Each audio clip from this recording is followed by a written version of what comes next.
Good morning students. I hope you all are safe and healthy. So students, हमने अपनी last class में share capital की introduction की देखी थी, तो उसके एक बार हम रिवाइज कर लेते हैं। ऑथोराइज्ड कैपिटल क्या होगी? वो टोटल कैपिटल जो एक कंपनी शेयर्स को इशू करके अरेंज कर सकती है, मैक्सिमम से मैक्सिमम।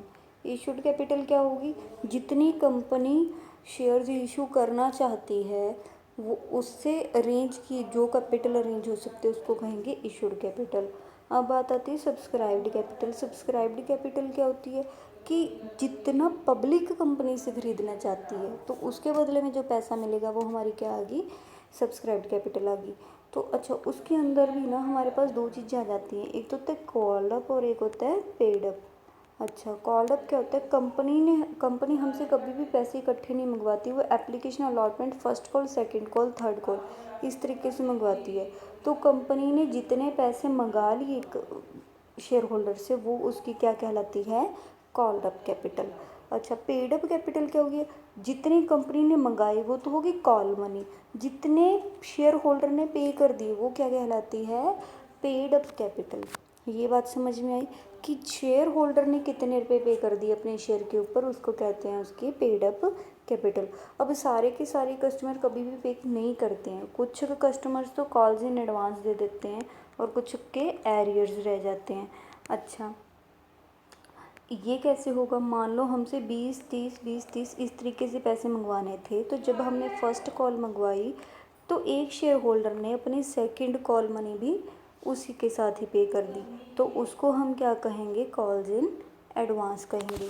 उसके बाद बात आती है कि कॉल्स इन एरियर्स क्या होते हैं कि हमने मंगाए थे 20-30 इस तरीके से मंगवाने थे, जब हमने ये मंगवाए ये दे दिए, ये मंगवाए, लेकिन जब हमने फर्स्ट कॉल मनी अपनी मंगवाई तो वो दे नहीं रहा है, तो इस चीज़ को क्या कहा जाता है? कॉल्स इन एरियर्स कहा जाता है। ठीक है।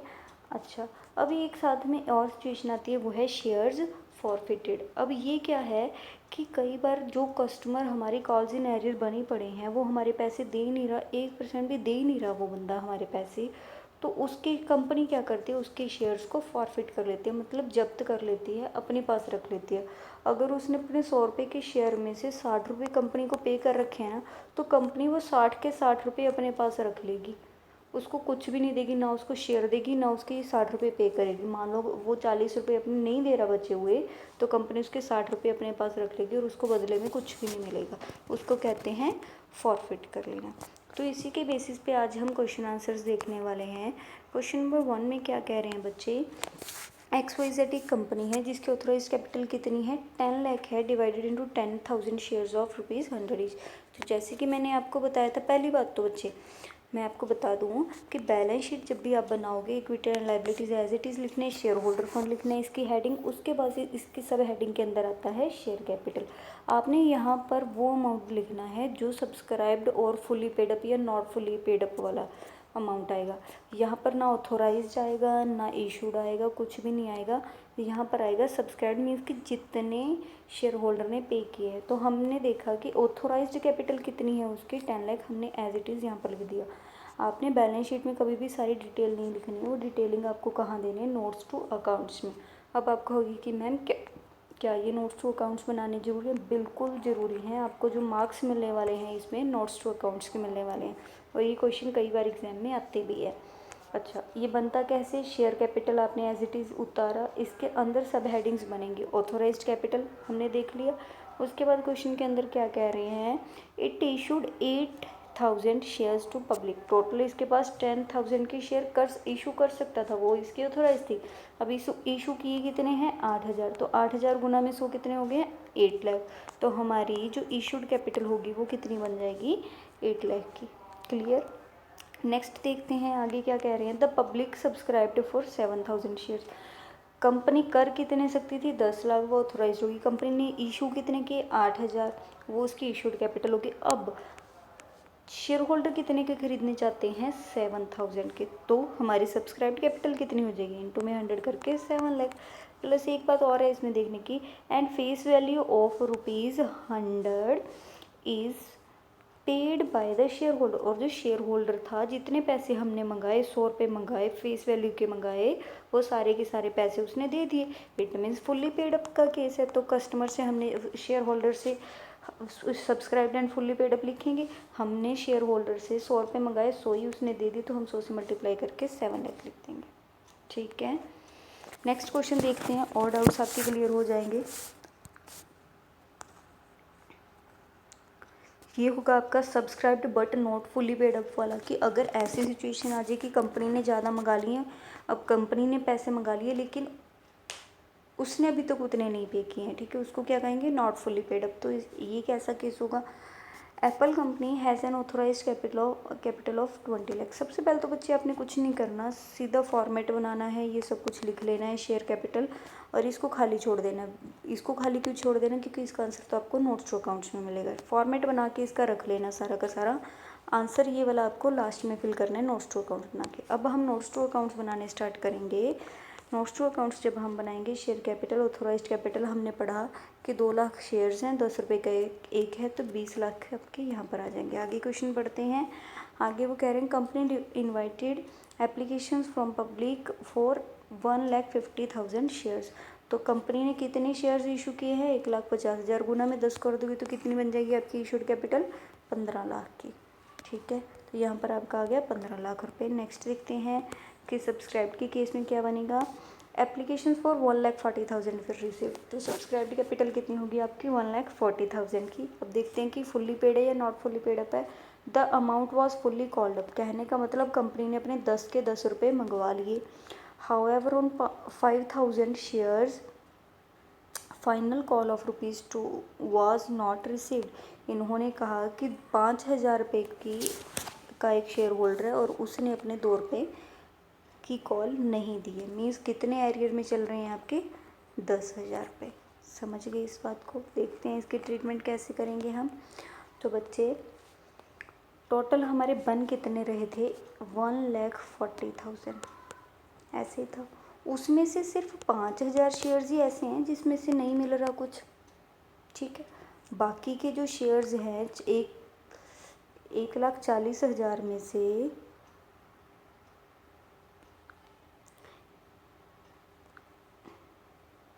1,40,000 में से बच्चे 5,000 के ऊपर गड़बड़ है, बाकी के ऊपर तो आपको सारे के जितने पैसे मंगाओगे सारे के सारे मिलेंगे। इट मीन्स 1,35,000 जो आपके शेयर्स हैं, इस पर तो आपने 10 रुपये मंगाए और 10 के 10 आपको मिल गए। समझ गए। तो subscribed and fully paid up कितने हुए, 1,35,000 गुना में 10, 13,50,000 रुपये। ठीक है, बात आती है कि नॉट फुल्ली पेड अप वाले कौन से हैं। तो नॉट फुल्ली पेड अप वाले कौन से हैं, 5,000। तो अगर मुझे इन 5,000 के ऊपर मिलेंगे तो कितने मिलेंगे, 10 रुपये, तो 50,000 रुपये मिलने चाहिए थे। लेकिन इन 5,000 शेयर्स के ऊपर मुझे 2 रुपये एरियर्स में चल रहे, उन्होंने कहा नहीं मिले, इट मीन्स एरियर है। एरियर है कितने रुपीज़ के, 10,000 रुपये के। तो 50 में से 10 नहीं मिले, इट मीन्स 40 मिले हैं। तो कितने बन गए, 13, 50 और 40, 13,90। और ये 13,90 की एंट्री आप कहाँ कर दोगे, आप इस 13,90 की एंट्री यहाँ पर कर दोगे। क्लियर। आगे एक और टाइप का क्वेश्चन देखते हैं। ये सेकंड क्वेश्चन से थोड़ा सा डिफरेंट है, इसमें भी नॉट फुल्ली पेड अप का केस है।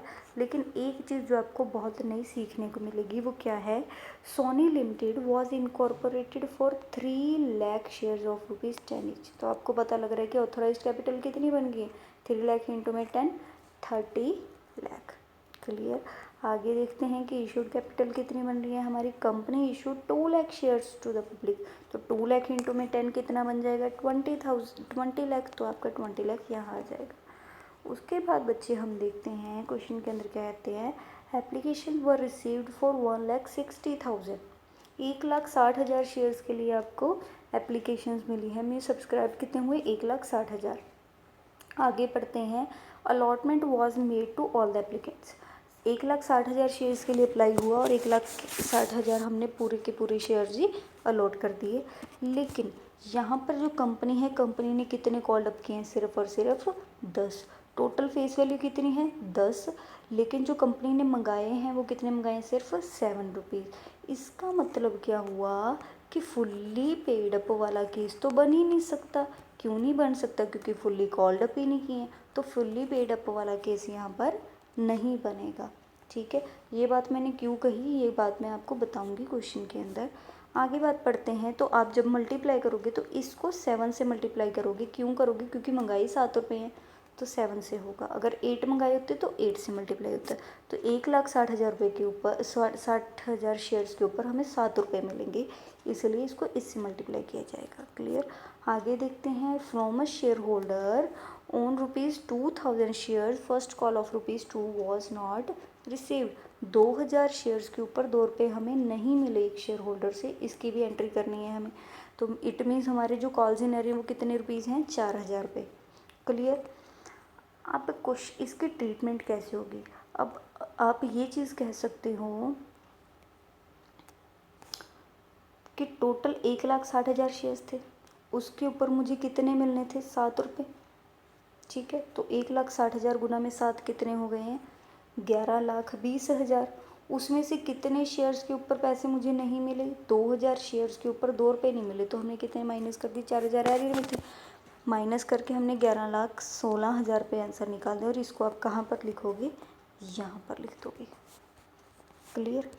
अब हो सकता है किसी बच्चे के मन में ये क्वेश्चन आता हो कि मैम जैसे 1,60,000 है, इसमें से 2,000 हम माइनस करके 1 लाख जो 58,000 शेयर्स हैं इसके ऊपर तो फुल्ली पेड अप है, सिर्फ 2,000 शेयर्स के ऊपर ही नहीं 2 रुपये मिले, बाकी के शेयर्स के ऊपर तो पूरे पैसे मिल गए, तो इसको फुल्ली कॉल्ड अप वैसे क्यों नहीं किया बच्चे? इसलिए नहीं किया क्योंकि इस क्वेश्चन में फुल्ली कॉल्ड अप है ही नहीं। ठीक है, अगर तो क्वेश्चन में फुल्ली कॉल्ड अप 10 रुपये का शेयर है, 10 के 10 मंगा लिए हैं, फिर तो आप कैसे एंट्री करोगे? जैसे आपने सेकंड क्वेश्चन किया। लेकिन अगर आपके कॉल्ड अप कम है, आपकी टोटल पनी से मीन फेस वैल्यू उसकी 10 है, कॉल्ड अप आपने सिर्फ 7 किए हैं, तब वो फुल्ली पेड अप वाला केस नहीं बनाना। तब आपको डायरेक्टली ऐसे आंसर निकाल देना कि टोटल मिलने कितने चाहिए थे? 1,60,000 इंटू में 7, 11,20,000 मिलने चाहिए थे। कितने एरियर में कितने नहीं मिले? 4,000 नहीं मिले, तो जो मिल गए हैं उसकी एंट्री कर दोगे। क्लियर। नेक्स्ट क्वेश्चन देखते हैं। काफ़ी ज़्यादा इंपॉर्टेंट क्वेश्चन और कई बातें आपको सीखने को मिलेंगी इस क्वेश्चन में। क्या गिवन है बच्चे इस क्वेश्चन में? A company has authorised share capital of 20 lakh divided into 1,50,000 shares, equity shares of ₹10 each and 5,000 12% preference shares of ₹100 each. अच्छा, तो अब इसको क्वेश्चन में कह रहे हैं कि आपकी जो ऑथोराइज कैपिटल है ना, उसमें 2 तरीके के शेयर्स हैं, एक इक्विटी और एक प्रेफरेंस शेयर्स। ये बात मैंने आपको पिछली क्लास में बता दी थी कि इक्विटी और प्रेफरेंस में क्या डिफरेंस होता है। क्लियर। दोनों ही शेयर होल्डर्स होते हैं, बस थोड़े से लिटिल बिट डिफरेंस होते हैं।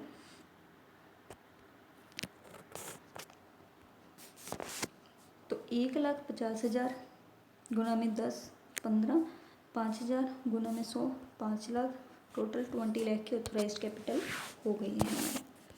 आगे देखते हैं क्वेश्चन में हमें क्या गिवन है।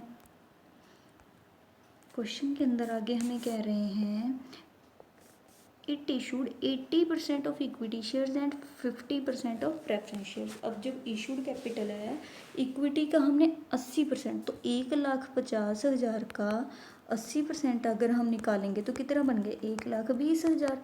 तो जो इंटू में हम कितना कर देंगे? 10। तो आपकी इशूड कैपिटल कितनी हो गई है? 12 लाख इक्विटी वाली। ठीक है, प्रेफरेंस वाली कितनी होगी? 50% निकालेंगे हम, तो 5,000 का 50% कितना हो जाएगा आपका? 2,500। और एक जो शेयर है वो आपका 100 रुपये का, तो टोटल कितने हो गया? 2,50,000।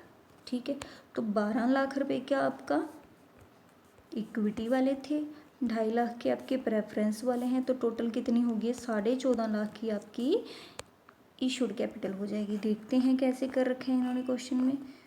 बिल्कुल, तो इन्होंने 1,20,000 गुना में 10 किया, 12 लाख आ गया, 25 गुना में 100 कर दिया, 2.5 लाख, 14.5 लाख आ गया। क्लियर।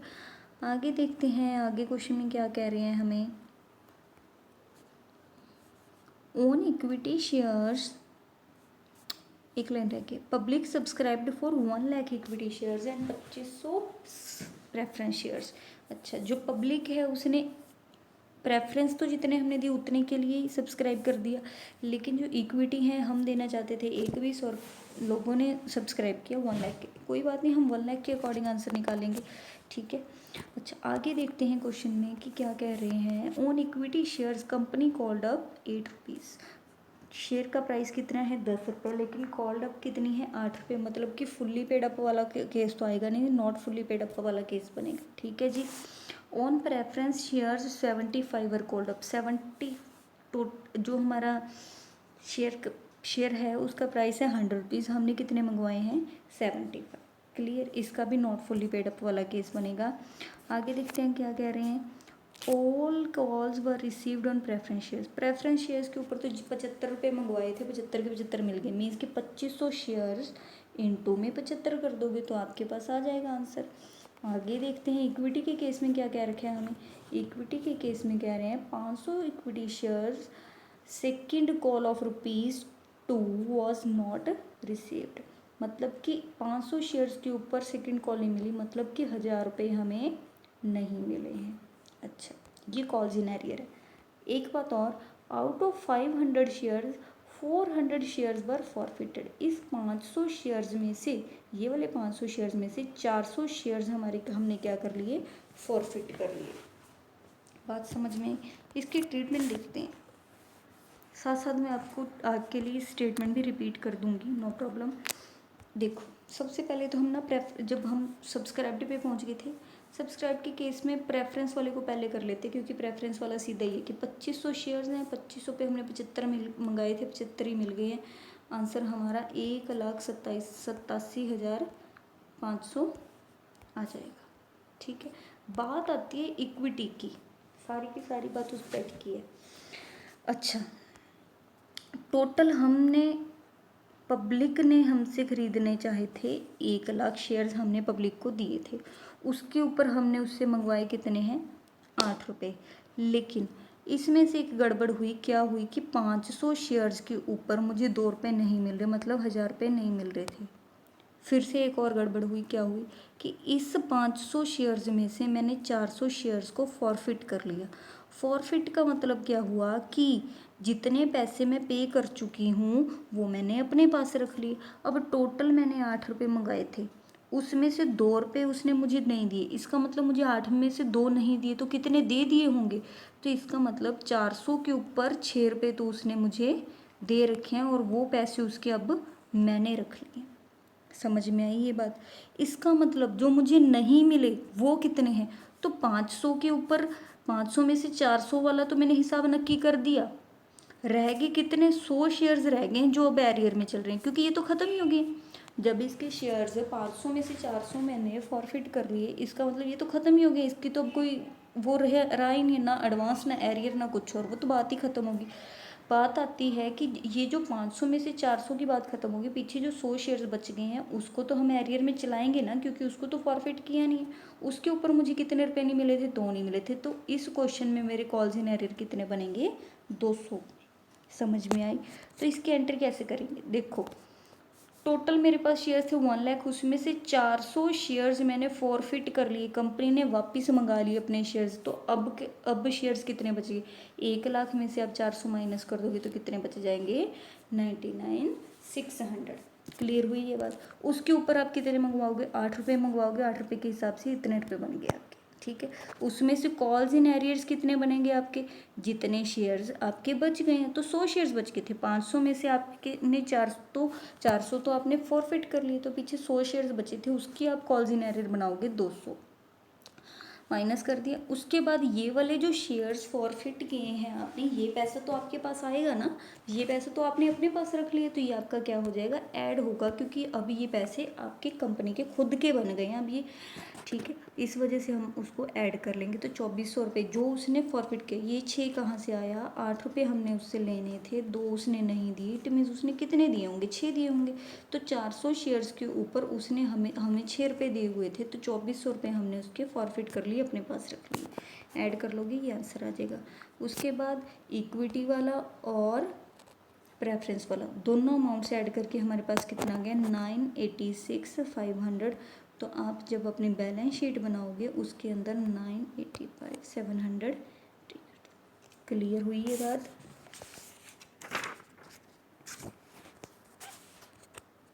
सो स्टूडेंट्स, आपने इन क्वेश्चंस को बहुत अच्छे से कर लेना है और फिर भी कोई डाउट आता है तो आप मुझसे पूछ सकते हो। Have a nice day.